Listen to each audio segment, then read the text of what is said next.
झारखंड के एक छोटे से गांव में बुधनी अपने माता पिता एवं 2 छोटे भाइयों के साथ रहती है। झारखंड जानते हो ना?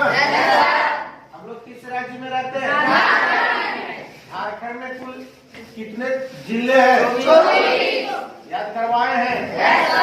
याद है? ठीक। उसका परिवार पास के जंगल से दातून समझ में आया? पत्ते, लकड़ियां एवं जंगली फलों, केंदू, बैर, जामुन। केंदू समझ में आया? कैसा होता? कितने लोग देखे हो? बस, और बोलते समझ में आया। जो देखे हो वो खाए भी हो? अच्छा बताओ कितना बड़ा होता है? कितना बड़ा है? इतना बड़ा। हम लोग देहात से बिलोंग करते हैं। देहात में तो केंद्र मतलब बता देते हैं। चिरचिरी देखे हो? चिरचिरी पे कोई केंद्र बोलते हैं। उसमें एक फल होता है इतना बड़ा करके, उसके अंदर एक काला सा गुठली रहता है और बाकी गुद्दा है। उसी को खाते हैं, छिलका खाते नहीं। जामुन तो जानते हो? बैर हम लोग जिसे रात में कोई कहते हैं। ठीक। कोई इकट्ठा कर बाजार में बेचकर भरण पोषण करता है। क्या करता है?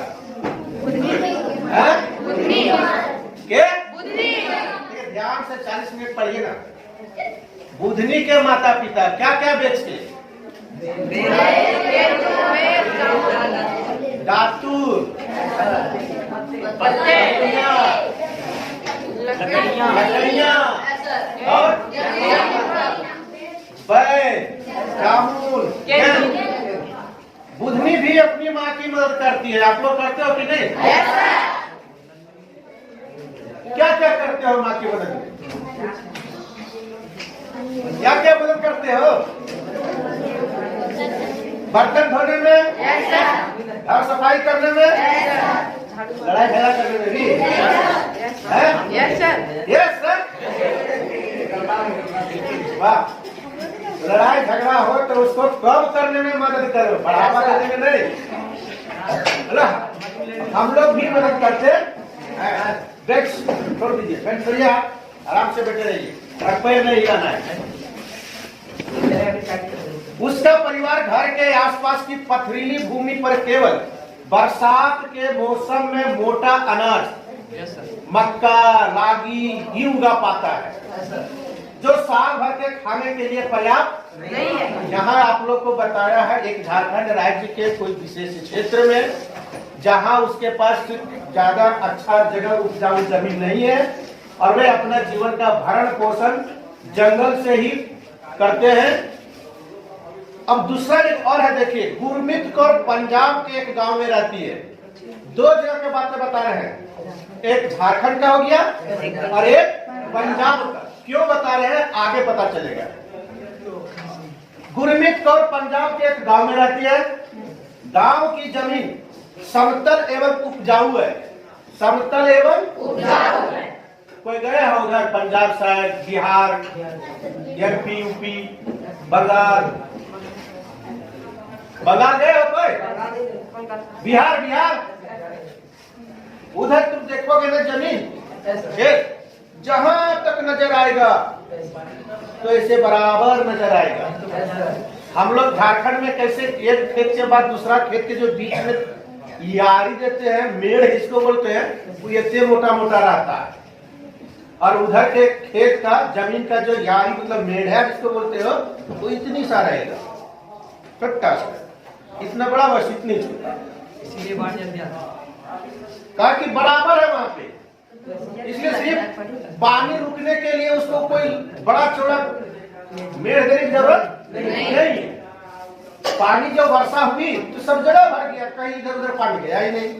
तो बड़ा बड़ा क्या, और हमारे यहाँ क्या है कि पानी बरसा और यदि मेड़ ही ऊपर नहीं रहा तो हरा के नीचे है, खेत में रहा ही नहीं, तो उसको रोकोगे कैसे? संभव है क्या? अब खेत में टिकेगा, जमीन के अंदर पानी जाएगा, तब उसमें हल लगेगा, और फिर हम लोग धान रोपने के लिए कादव करते हैं, तब कादव होगा। सूखा में कैसा कादव होता है बताओ? सूखा में होली खेलेगा, धूरी उड़ेगा, है ना। दो जगह बता रहे हैं, एक झारखंड का और एक पंजाब का। पंजाब में बता रहा है जमीन समतल है और वहां की जमीन उपजाऊ है। झारखंड में जमीन उपजाऊ नहीं है। उसके पिता के पास 10 एकड़ का एक फार्म हाउस है। फार्म हाउस में बहुत सारे लोग ये सब नहीं समझ पाते, छोटे छोटे, सिर्फ क्वेश्चन और आंसर पार हो गया। ये फार्म हाउस क्या है, इसलिए हम आपको किताब से एक करके पढ़ा रहे हैं। फार्म हाउस, फार्म हाउस कहने का मतलब हम लोग एक ही चीज समझ जाते हैं कि पोल्ट्री फार्म है ना, ऐसा नहीं है। फार्म हाउस बताते हैं कितना बोलता है, 10 एकड़। 10 एकड़, 1 एकड़ में कितना जमीन? 1 एकड़ में, अच्छा ठीक है, एकड़ बाद में, पहले हम लोग कट्ठा में चलते है ना। क्या इधर आप लोग सब जानते हो, 1 कट्ठा में कितना? 4 डिसमिल है। और 4 डिसमिल 1 एकड़ में होता है 100 डिसमिल, तो क्या कट्ठा हो जाएगा? 20 चौक 80 डिसमिल ना हुआ? कितना डिसमिल होगा? 100 डिसमिल बराबर 1 एकड़। अब इसके पास है 10 एकड़, तो कितना हो गया? 100 डिसमिल का 1 एकड़, 100 गुना 10 1000। ये जो मैदान दिख रहा है ना आपको यहाँ से, ये कितना जमीन हो सकता है? अंदाजे से बताइए कितना हो सकता है? ये जमीन आपको देखोगे ज्यादा से ज्यादा आपको मिलेगा तो 1.5 एकड़ होगा। जो मैदान दिख रहा है ना वो 1.5 एकड़ होगा। और उसके पास कितना है? 10 एकड़। तो सोच सकते हो बगल में जो दिखाई दे रहा है उतना लंबा चौड़ा किसके पास है? गुरमीत के। गुरमीत कहाँ का? पंजाब के। अब क्या है कि उतने बड़ा वहां पर उसका खेत है, खेत है, जमीन है, वहां उपजाऊ करता है, तो वहां कोई चीज लगा दिया। अब देखभाल करने के लिए चाहिए ना, फिर वहां से जो उपजाऊ किया वो रखने के लिए जगह चाहिए ना, तो क्या किया कि वहीं पर रहने के लिए, वहीं पर उसका उपजाऊ करने, उपजा करके रखने के लिए गोदाम, रहने के लिए घर, पानी के लिए, सिंचाई करने के लिए मशीन, कुआं वगैरह सब व्यवस्था कर दिया और वो पूरा बाउंड्री से घेर दिया। यही हो गया फार्म हाउस। फिर थोड़ा सा बगीचा कर दिया, हल्का सा बड़ा सुंदर लगे, यही होता है फार्म हाउस। फार्म हाउस में फलों का एक बागान तथा एक डेयरी फार्म भी है। अभी कहे ना कि बागान भी है, क्या है, जिसमें धान एवं गेहूं के साथ अन्य फसलों का उत्पादन आधुनिक विधि से होता है। आधुनिक मतलब आधुनिक मतलब कोई बोलिए? अच्छा, प्राचीन, पुराना तरीके से हम लोग कैसे खेती करते थे? ओए कैसे खेती करते थे? हल से हैं? हल से कर 2 बैल, 1 हल, आदमी। और अभी आधुनिक विधि से है ट्रैक्टर, है ना। ट्रैक्टर के अलावे फिर जो खेती करते हैं उसका भी तरीका बदल गया। अभी देख रहे हो कि यहाँ से वहां तक मेड़ बना के मिट्टी में से करके उसमें प्लास्टिक डाल देते हैं, और प्लास्टिक डालने के बाद फिर एक दाना छेड़ा करके दे देता है। इससे क्या होता है कि पानी की खपत कम होती है और जो जड़ के बगल में मिट्टी है सो इधर उधर भागता नहीं है, पकड़ले रहता है, तो अच्छा बढ़ता, उपजाऊ ठीक होता है। उसमें नया खाद भी हो गया। कहीं कहीं तो देखोगे कि ग्रीन हाउस बना दिया ऐसी, देखो। तो ये हो गया आधुनिक तरीके से। अभी आप लोग देखे नहीं हो,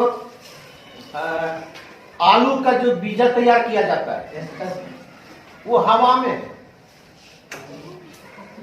हाँ, पेड़ ऊपर, पेड़ यहां से ऊपर, और इधर छेदा किया हुआ है, इधर इधर और यहाँ सीधे पूरा जड़,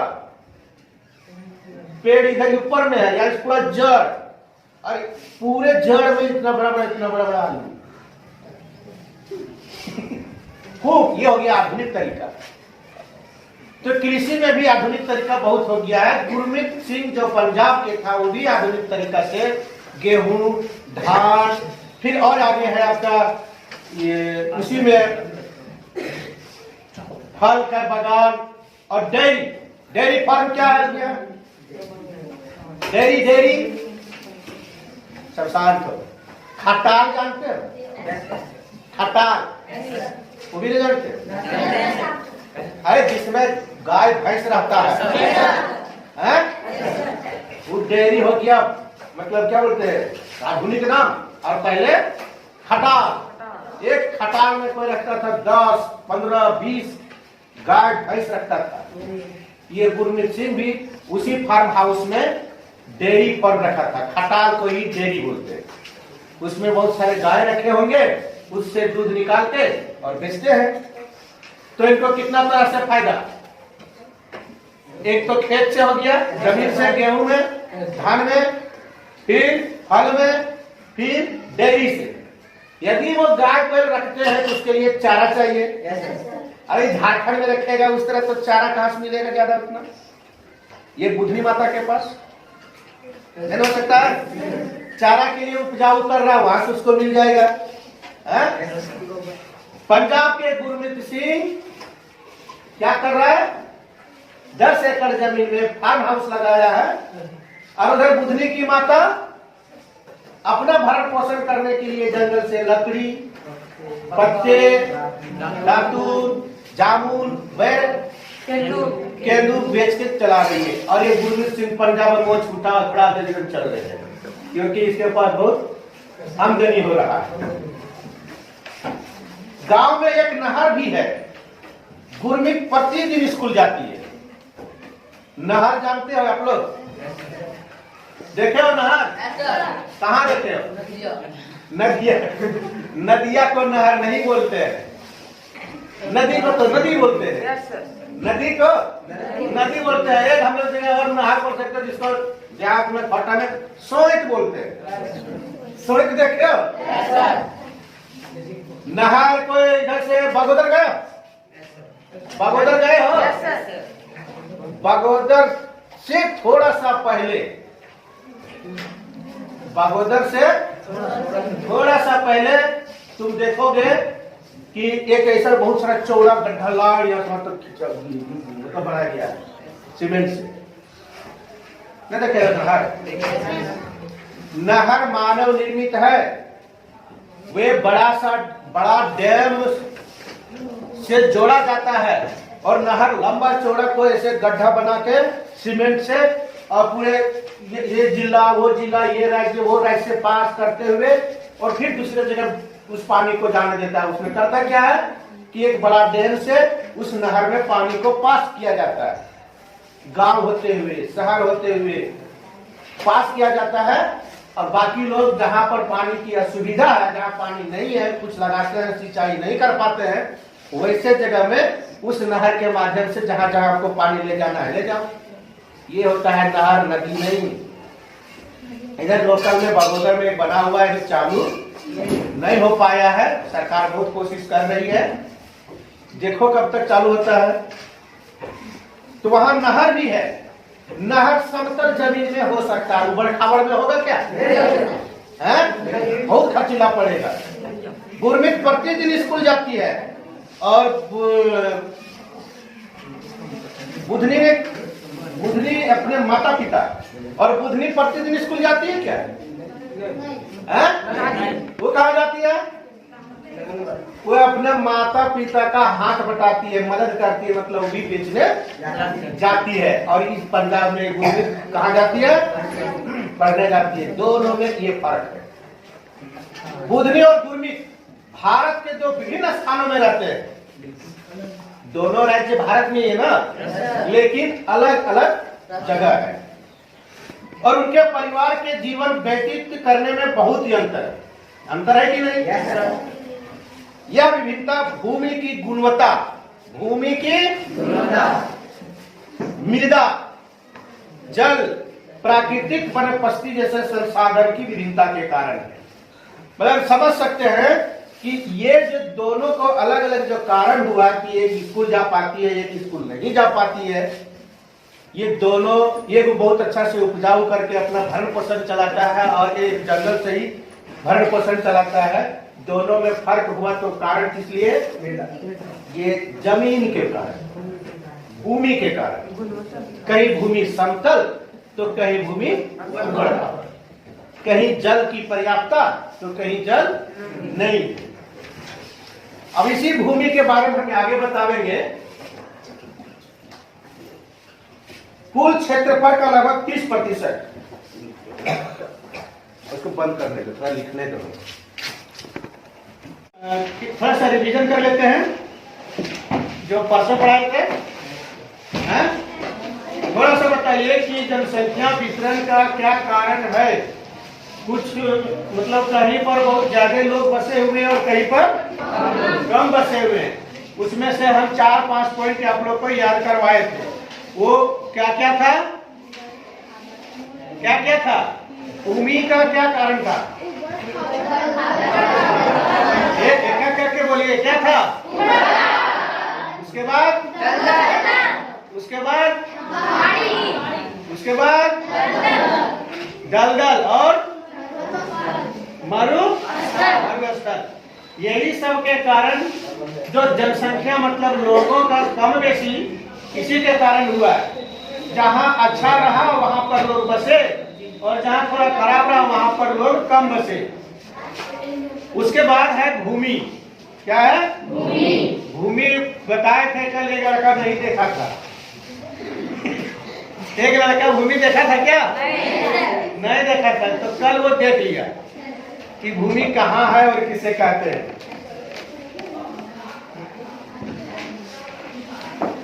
अब हम लोग आते हैं भूमि का उपयोग। चौक है कि नहीं?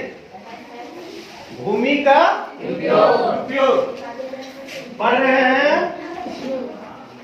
भूमि क्या?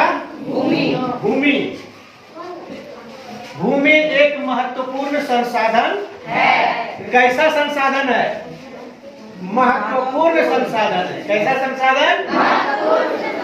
इसका उपयोग विभिन्न कार्यों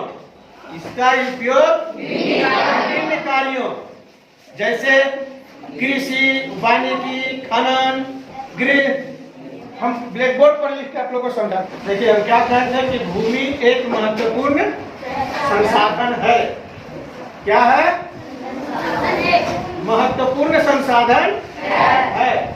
इसका उपयोग विभिन्न कार्यों में किया जाता है। जैसे कृषि, इसमें वानिकी, खनन, गृह निर्माण, सड़क, उद्योगों की स्थापना, कृषि, वानिकी, खनन, कृषि, वानिकी, खनन, गृह निर्माण, सड़क, उद्योगों की स्थापना, कृषि, वानिकी, खनन, गृह निर्माण, कृषि, वानिकी, खनन, गृह निर्माण, सड़क, उद्योगों की स्थापना। इसका उपयोग विभिन्न कार्यों में किया जाता है। किसका उपयोग विभिन्न कार्यों में किया जाता है? भूमि का। किसका? भूमि का। किन किन कार्य के लिए हम इनका उपयोग करते हैं? नंबर 1 2 3 4 5 और 6। कृषि तो सब जानते हो। वानिकी, खनन मतलब जो खान के निकालते हैं, तो इसी भूमि से निकालते हैं। कोयला, खनिज, गृह निर्माण संसाधन तो कोई दिक्कत नहीं, सब समझ गए। सड़क, आप लोग सड़क भी देखे हो कि नहीं? भूमि नहीं देखा था। उद्योगों की स्थापना, बड़े बड़े कल कारखानों की स्थापना जो करते हैं इसी भूमि पर करते हैं।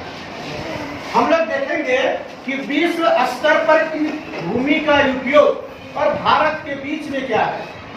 विश्व में भारत के भूमि उपयोग क्या है प्रतिशत में? कृषि योग्य भूमि विश्व में 11%। कितना प्रतिशत? 11%। चारागाह के लिए विश्व स्तर पर कितना? 40%। और भारत में 4। कृषि योग्य भूमि विश्व में 11% और भारत में 57। यदि पूरे विश्व में 11% होता है तो केवल भारत में 57%। कितना? 57%। चारागाह समझ रहे हो? चारागाह क्या? चारागाह जानवरों के लिए खाने योग्य घास हो गया, चारा हो गया, उसका उपयोग। समझ गए? जंगल पूरे विश्व में कितना प्रतिशत? 35। और भारत में 22। अन्य में 32 और 17%। इसमें देखेंगे विश्व में तो 11, 26, 31, 32 और भारत में आपके किताब में है, ये बाद में आप लोग देख के इसे याद कर लीजिए। देखिए, भूमि को स्वामित्व के आधार पर 2 वर्गों में बांटा गया है। कौन चीज के आधार पर? आप लोग बहुत धीरे बोलते हैं। कौन चीज के आधार पर? पैर मत लगे। स्वामित्व के आधार पर 2 वर्गों में बांटा गया है। माने भूमि का जो हक होता है उसे 2 वर्गों में, एक निजी, पहला कौन? निजी और दूसरा व्यक्तिगत। पहला कौन? निजी और समुदाय। निजी और समुदाय। कौन कौन? निजी और समुदाय। कौन कौन? निजी और समुदाय। कौन कौन? निजी और समुदाय। कौन कौन? निजी और समुदाय। ये 2 तरह अधिकार में बताया गया है कि इस भूमि का अधिकार 2 ढंग से होता है, एक निजी और एक समुदाय। यहाँ लिखा हुआ है निजी का, तुम लोग उतार लिए हो। फिर उसी तरह इस भूमि को 2 और विभिन्न वर्गों में बांटा गया है उपयोग के आधार पर। वो एक है बंजर, एक भाग होता है बंजर और कृषि गैर कृषि कार्य। कौन कौन है 2 ठो? बंजर, बोलिए क्या? बंजर और गैर कृषि कार्य। कौन कौन? यदि इस भूमि को अधिकार पर हम लेके चले तो 2 में अधिकार, हक वे 2 में। पहला कौन? निजी। पहला कौन? निजी और दूसरा समुदाय। और उपयोग के आधार पर हम चले, उपयोग के आधार पर तो 2 भाग में, एक बंजर और दूसरा गैर कृषि कार्य। बंजर में क्या क्या आता है? पहाड़ों की चट्टानें, मेरे साथ बोलिए, पहाड़ों की चट्टानें, सूखी हुई भूमि,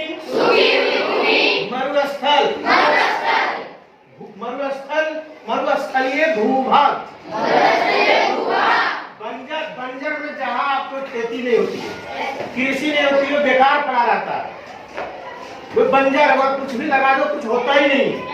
वैसे वहाँ की मिट्टी उपजाऊ होती ही नहीं है, वैसे जमीन को हम लोग बंजर कहते हैं। क्या कहते हैं? बंजर में क्या क्या है? सूखी हुई भूमि, मरुस्थलीय भूभाग। फिर दूसरा है गैर कृषि कार्य। गैर कृषि कार्य में जिस तरह पहले आप लोग को बताए थे कि भूमि का उपयोग हम लोग कहाँ कहाँ करते हैं? सड़क निर्माण, भवन, खनन, बताया था ना। गैर कृषि कार्य में यही सब आवेंगे। क्या क्या है? बस्तियों का निर्माण, सड़क मार्ग, रेल मार्ग इत्यादि। अब हम आप लोग को आगे क्लास में बताएंगे झारखंड में भूमि का कितना प्रतिशत कौन चीज के लिए उपयोग होता है, और फिर इस भूमि को भी सुरक्षा रखने की जरूरत है। यदि इस भूमि को भी सुरक्षित नहीं रखेंगे तो बेकार हो जाएगा। उसी को कहते हैं भूमि संरक्षण। क्या कहते हैं? भूमि संरक्षण। ये भूमि संरक्षण कैसे करेंगे हम आगे क्लास में बताएंगे।